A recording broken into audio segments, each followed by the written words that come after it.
So, good morning. Thank you, Father Bernard, very much.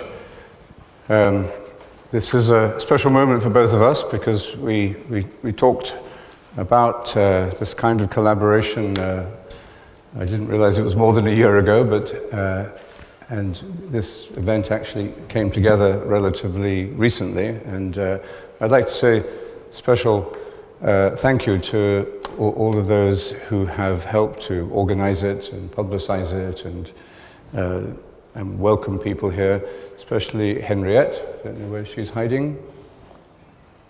There she is. Henriette, thank you very much for long and generous work you've done.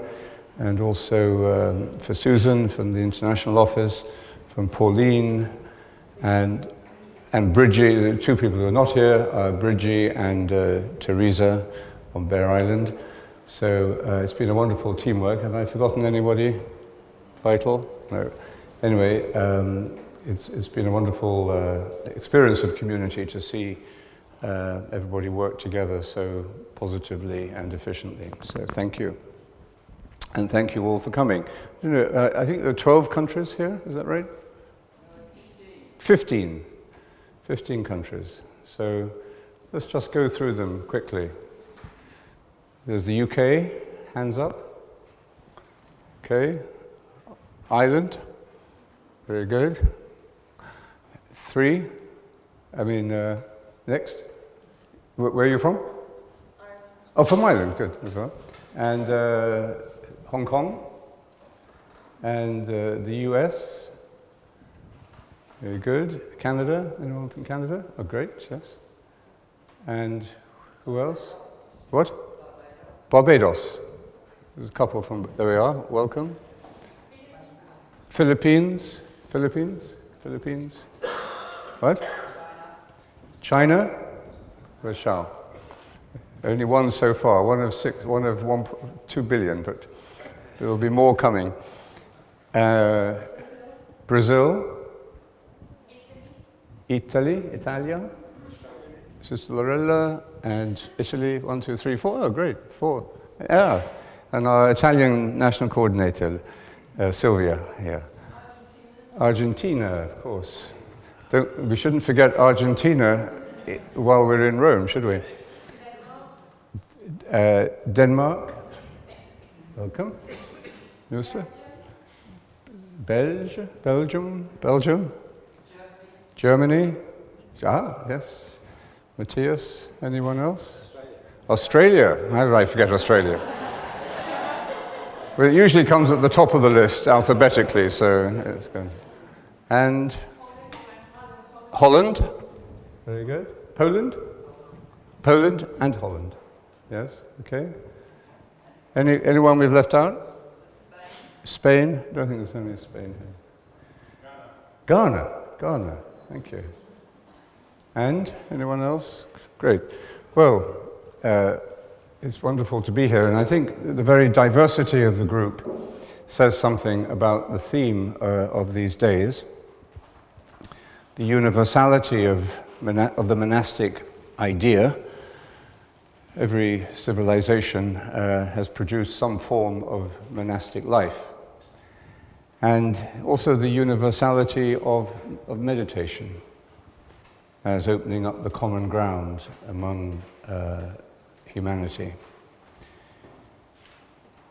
So, whatever is universal today, and therefore can transcend ethnic and religious and social, political divisions, is something very valuable. Anything that is truly universal is a resource, a very valuable resource, and also a source of hope in our rather troubled and divided world. And this week, as you know, grew from a conversation with Father Bernard and some of the Sant Anselmo faculty here. It's touching into this universality of monasticism and of meditation. It's a retreat experience in one way, and therefore it has an element of practice, our times of meditation and other forms of prayer, the Eucharist, of the office, and but also a time of study. Practice without study runs the risk of becoming too individualistic, too subjective, too me-centered. Study without practice, even if it's a high level of intellectual and academic work, study without practice runs the risk of becoming hollow, empty, and head without heart. The monastic culture should, above all, I think, today witness to the fusion, to the coming together of these two centers of intelligence, the head and the heart. One of the great monastic scholars of the last century, Dom Jean Leclerc, who also taught here and traveled widely, his great book was called, one of his great books was called The Love of Learning and the Desire for God. And in this he describes the fusion of head and heart in the Western civilization, at least until something began to change in the 12th century with the rise of scholasticism, the rise of the universities, great moments in the intellectual life, but also a movement that began to divide head and heart, where theology became separated from contemplation.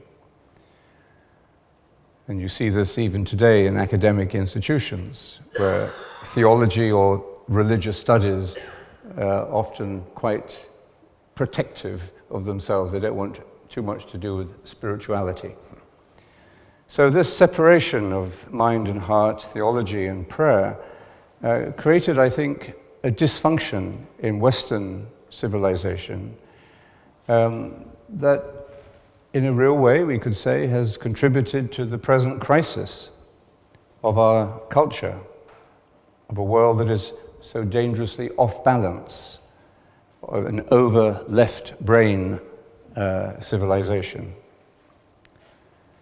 Simone Weil, again one of the great prophetic voices of the last century, wrote a very radical, if not revolutionary, little essay on education. In 4 pages or so, she gave an understanding of the right use of study, the right use of school studies with a view to the love of God. And she speaks about the purpose of study as being to develop the lower level of attention. The higher level of attention is prayer. But unless we've trained this lower level, when we come to prayer, as we all know, our minds will be all over the place. We will find it very difficult to pay attention to God if we cannot pay attention to what we're reading or to our course of study.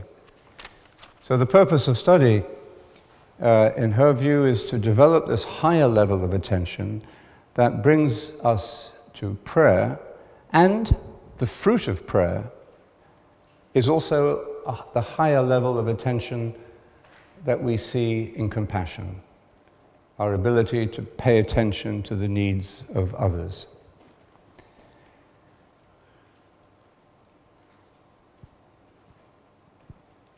This great monastic wisdom has survived. It hasn't always flourished. It hasn't always been excellent, but it has somehow survived, like the church. It has survived, and as it survives, it continues to make a witness and to be an inspiration. Because this wisdom is not only relevant for the monk in the monastery, in the cloister, it is universal. The monastic archetype, according to St. Benedict, is simply a sign of what is within each of us, the true seeking of God. The monk is not closer to God than the married person, but The married person witnesses to certain values and certain richness of human life, and the monk witnesses to other certain values and richnesses. Jean Leclerc wrote a wonderful little book on monks and marriage, which was based on his study of the monastic theology of marriage that was developed in the Middle Ages. And it was really the monks, he says, who developed the theology of marriage, because marriage was regarded very widely as a kind of a lower state. But it was the monks who developed and articulated the mystical theology of marriage. So we shouldn't make an absolute distinction between monks and marriage, between the cloister and other forms of life. And one very clear bridge between them is the oblate. The life of the Benedictine oblate especially is recognized very strongly here at St. Anselmo. The abbot primate, Abbot Wolf, has supported this way of life and supported the witness that it makes. And he's initiated the Oblate Congress that takes place here regularly. John Main was also very aware of the need to build bridges, visible bridges, between the cloister and the world, between monks and marriage, if you like. And this fired his own monastic experiment, which of course was inspired by his rediscovery of meditation in the Christian tradition of the desert. That same tradition that St. Benedict points to at the end of his rule. He calls the rule a little rule for beginners, an elementary school, just a boot camp, a place to get basic training, to develop certain basic disciplines. And then after that, you go, he says, if you want to go to the next stage, to the high level, draw on the riches of the desert tradition, the desert teachers, and particularly the conferences of Cassian, and he also wanted the conferences of Cassian to be read at every meal, or at least at one of the meals every day in the monastery. So for 1,000 years, the conferences of Cassian were part of the digestion of the monks of the Western world. John Main, in this rather special and unique combination of being a Benedictine monk, formed in a traditional style and educated theologically here at St. Anselmo. So we're walking somewhat in the shade of John Main here. His rediscovery of meditation is part of the Christian tradition, and his own charism for courage and for trying new forms of this life. He had an insight into the universality of the call to contemplation. And that phrase, the universal call to contemplation, belongs in the Vatican Council documents, which were written while he was here in the early 1960s. His understanding of the mystery of how community is born at a deep level and grows in all levels through the experience of shared silence. That when we actually pray together in silence, in all forms of prayer, shared together, create community in some form. You just have to look at the Muslim structure of the day and go to a mosque at any of those 5 times of prayer during the day. Taxi drivers getting out of their taxi to go and pray in the mosque. Very similar to what happens in a monastery, where the monks stop what they're doing for a while and go to the church to sing the office, to celebrate the Mass, and to pray together. So forms of prayer, whatever form of prayer it is, nourishes and creates community. But the deeper the prayer, the deeper the community. And the deeper the community, the more universal the community. So John Main had a profound insight into this. He lived it on a relatively small scale in his own life, but of course he laid the foundations for what was to come later. At the heart of his vision was a very simple teaching on prayer, something essential.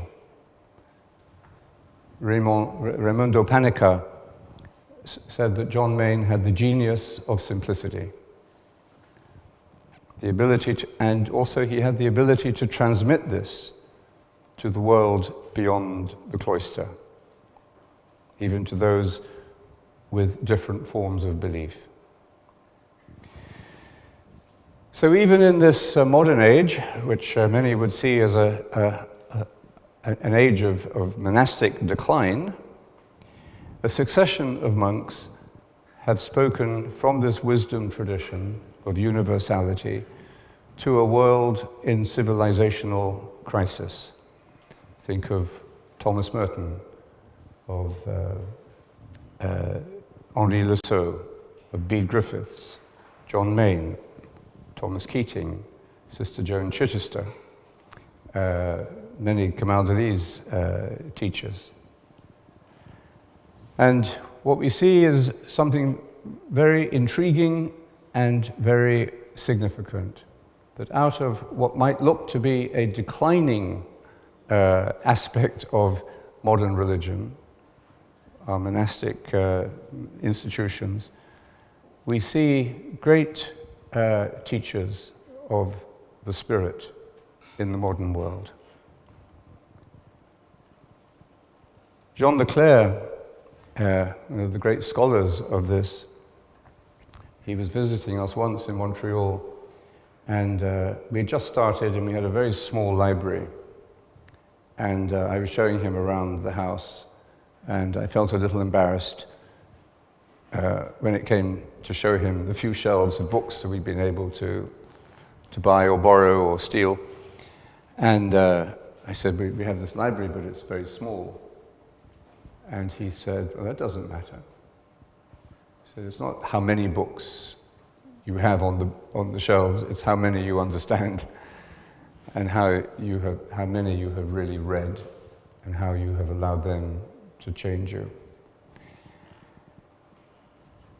Jean Leclerc had read and wrote many books, and he had a wonderful openness to other traditions, but he also felt that his own tradition, his own Western Christian tradition, was so rich, so inexhaustibly stimulating and interesting, that it was enough for him. He would never master it completely. And I think there's a very serious insight there for us as we begin this week, to go deeper, to dig deeper in one well, the well of our own tradition. The Dalai Lama, who knows the West very well, knows the spiritual crisis of the West, advises people in the West to get to know their own tradition, for us to get to know our own Christian tradition before we go running in 100 different directions, superficially into others. And then, of course, we're much better prepared for dialogue with other religions.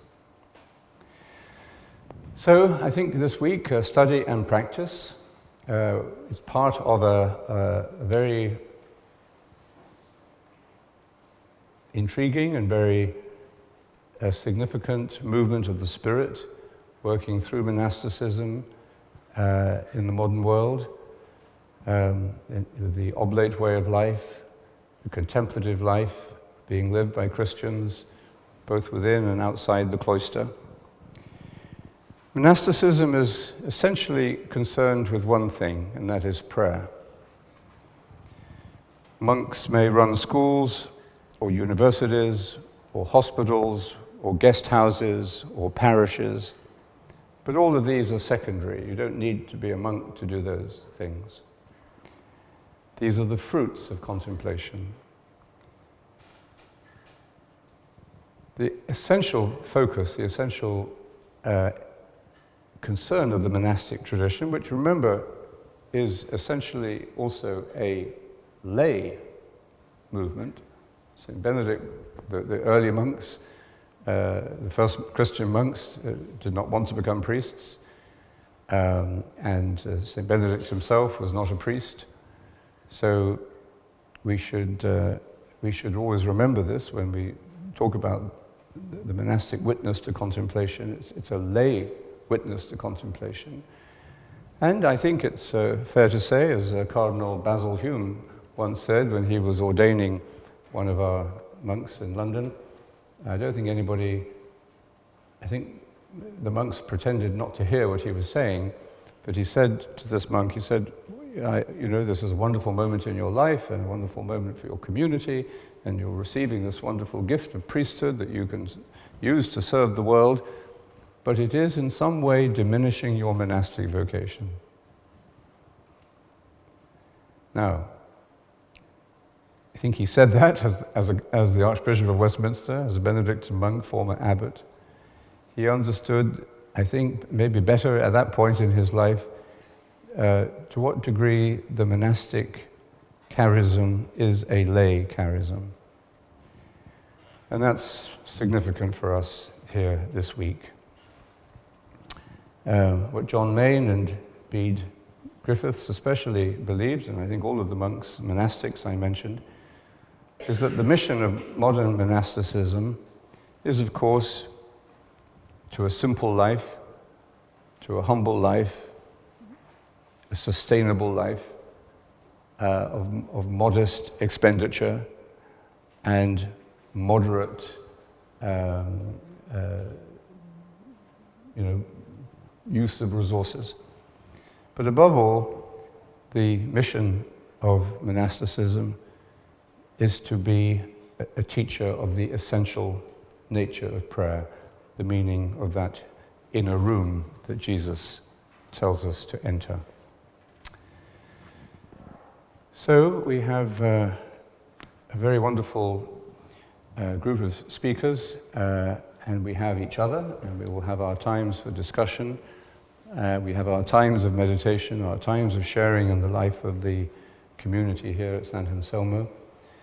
So, on that note, I have fulfilled my obligation to stand in for the Abbot-Primate until 9:30. So I want to welcome you all again, and really just to say thank you to all of you who have made it possible. Thank you for all of you who are coming and who will make this, I'm sure, a very memorable and significant experience. I'm going to invite Sarah Bachelet in a moment to come and give us the first talk, and we'll introduce her in a minute, but maybe just take a few minutes to stretch. We will be getting some water at coffee time, so don't get dehydrated till then. Okay, so just take a few minutes to stretch. Okay.